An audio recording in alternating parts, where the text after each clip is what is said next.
Well, I know many of you think that I'm the most important person at the stable, but truth be known, we all know who the most important person at the stable is. It's Amy. Hi, hi. You know what? We got everybody's top 10 list except for James. Amy was coming out of the barn. I had just done Mario's.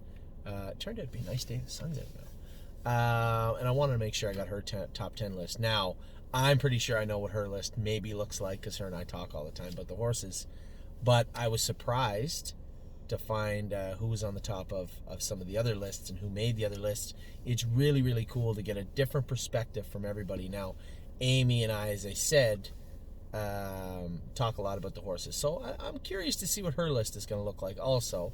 So, without further ado, I am going to turn it over to my lovely wife. She's going to give you her top 10 list.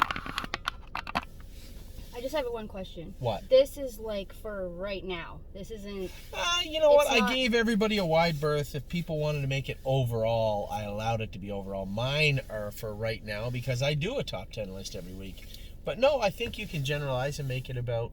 Because I feel like there's a lot of horses that aren't there yet. You can't, I'm not asking you to pull out a crystal ball or a Ouija board.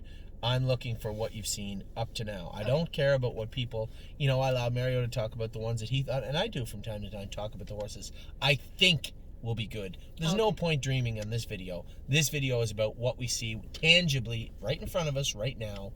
What do you see as your top 10 list? So. Okay, so number 10, I put Arch's Rainbow. Mm-hmm. You get top 10. Sorry. Arch's Rainbow.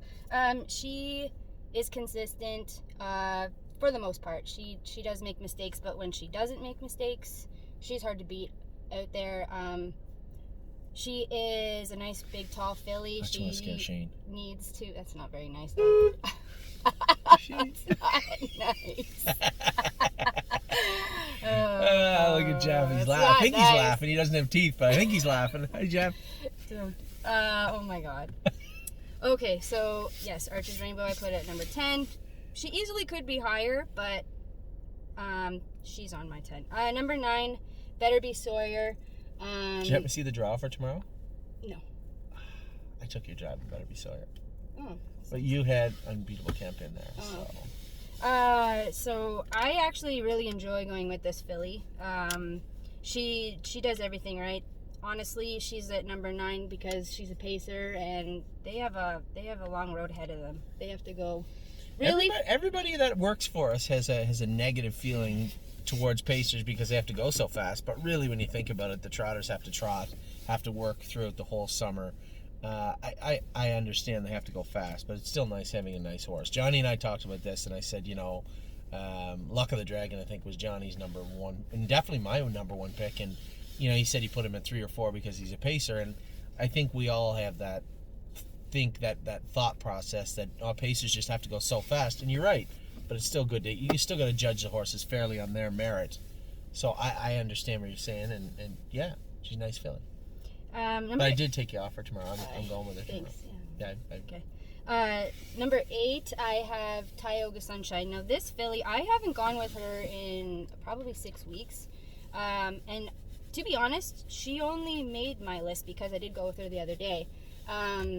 We spotted the field probably 8 lengths. She doesn't go as well when we're going the first lap in the mile and a half. She gets a little bit. She gets a little anxious sometimes, and then when you go to switch gears with her, she touches herself a couple of times. Yeah. And if you don't let her idle up in, like I said to you the other day, if you just sit her on the outside for the first quarter and just let her trot along, she'll settle. But if you get her bottled up in behind everybody and then go to move her first instinct is to sprint, and that's where that right front foot ends up in that left hind ankle sometimes, and she'll roll off. So, yeah, like I said, we spotted them pretty good, and I came from the back, came from the back, and kind of swooped everybody with her. Yeah, she overpowered everyone. Once she was in gear, she impressed me a lot, actually.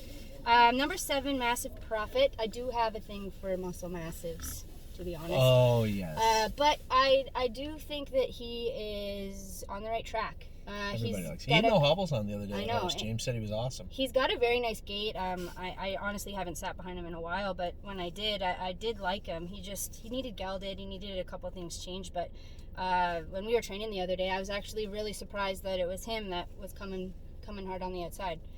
So he was my number 7.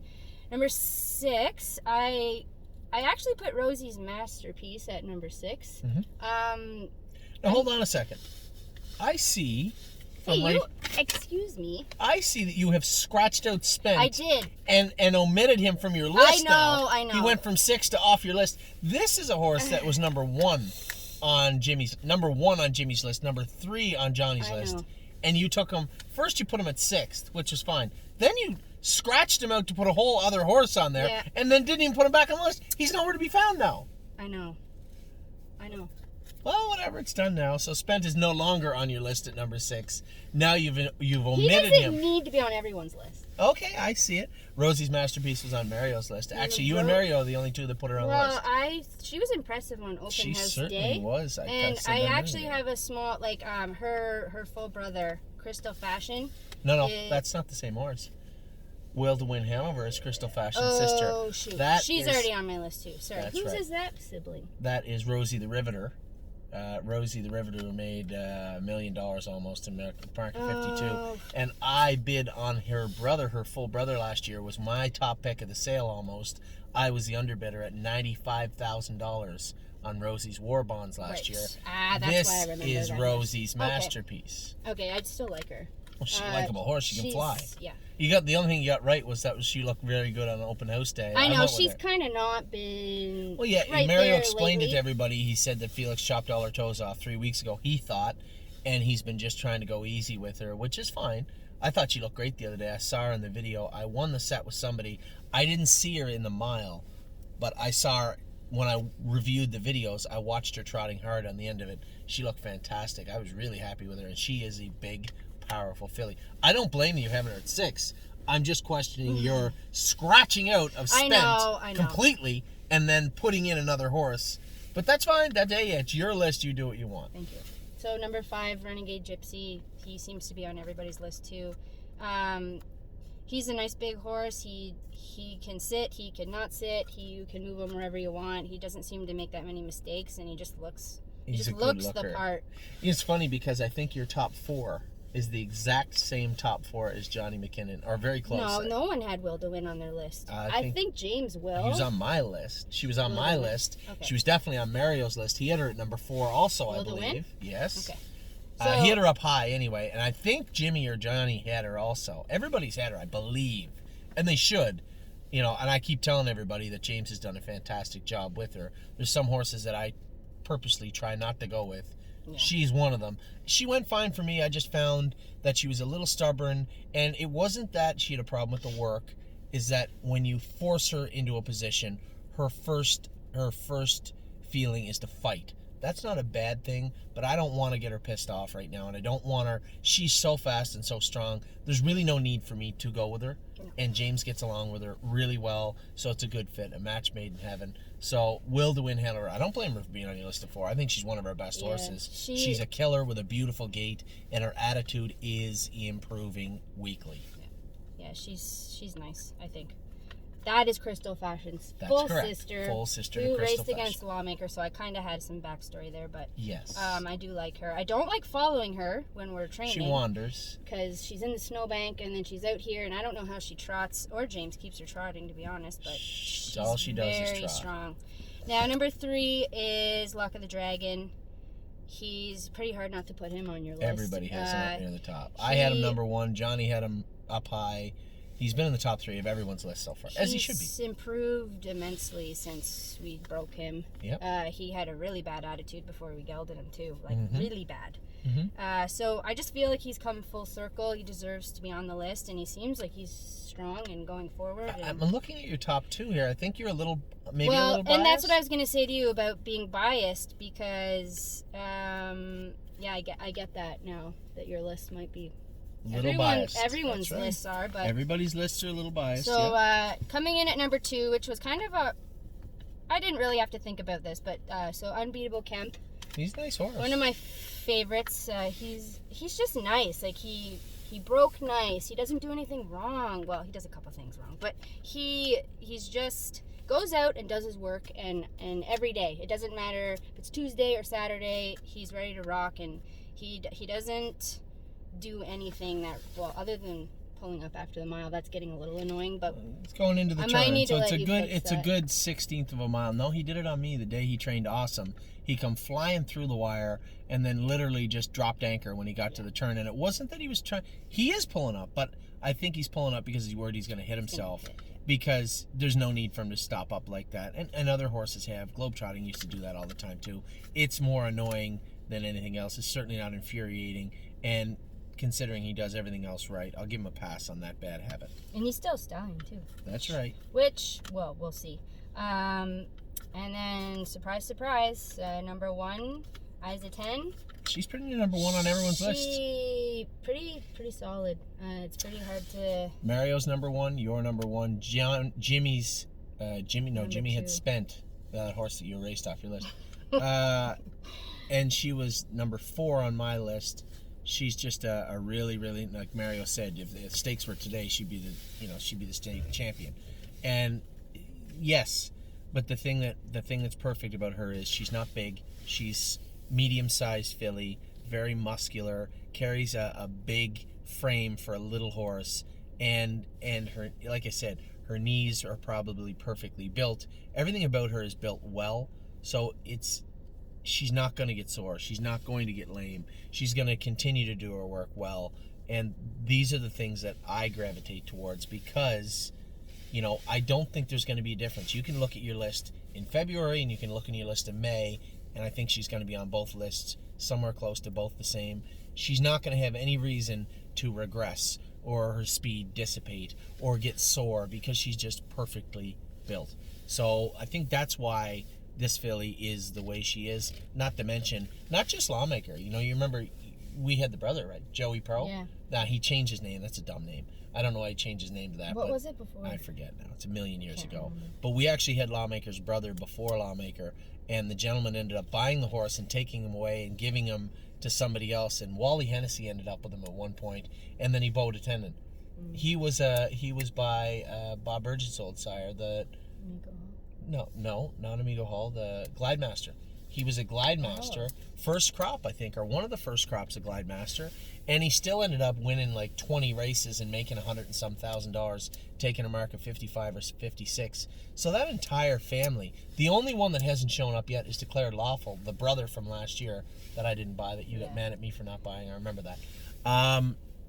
That's the only colt that hit, and that's not to say he won't be a good 3-year-old, but at 2 he didn't show up, and out of the entire family, that entire first crop, the only horse not to show up so far has been Declared Lawful. This filly looks like she does everything perfectly. She doesn't remind me much of Lawmaker, but she reminds me a lot of really nice horses. I said she looks like a better training My Jazz. My Jazz did everything okay and then ended up being a good horse because she had a good attitude. This filly does everything great and has that same go-get-them attitude, and and she's tough, and that is why I think she shows up now, and I think she'll continue to show up in everybody's list from now until we get to the races. So that is my beautiful wife's list. She just finished at the barn, in case you're wondering. I've been driving around getting lists from Mario, and I got to go to the hardware store to fix a couple of sets of trotting hobbles. But my wife has been putting away horses all afternoon. 1:21, she's just heading out now. Do you want to go back to homeschooling, do you think, for the kid? No. What about Ollie came home and sat on the couch for 10 minutes, and I'm like, buddy, you can take your mask off. Oh, yeah. You're still wearing it. Kids are going to wear the mask forever now. You know what? I took the horse to the University of Guelph yesterday, and I forgot all my masks. I had none of them. I felt very, very uneasy. No, stupid, but I felt uneasy. I went out, dropped the tailgate to unload Miss Mildred. The lady came out. They all had masks on, looked like Darth Vader. And I said, I'm really sorry. I forgot all my masks in my car. I usually have them in my pocket. Well, I have one in my pocket now, but I didn't yesterday. I usually have them all with me.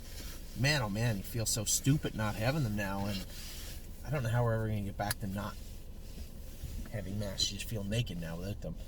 Anyway, the kids are every day it's like, how many masks? Like 3 each or something? 4 each. 4 each every day they bring to school. So that's normal. Anyway, enough about our kids. They'll be fine. That's Amy's list. And that's Amy's day. She was up and gone. At what time did you leave?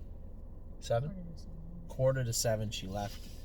I'm a little embarrassed to say I didn't even wake up until 7:30. I did toss and turn a bit though, but I didn't get up. Kids and I all get up around 7:30. Bus at 8 o'clock. I didn't get here till 8:30. You know, it's a beautiful day now. I hope it's like this tomorrow. It'll be a beautiful training day. Everybody's lined up for tomorrow and ready to go. We did send. I had an extra spot today. We'll talk about that in another video. That is Amy's top 10 list. You can say anything you want to say. No. Okay. Take care.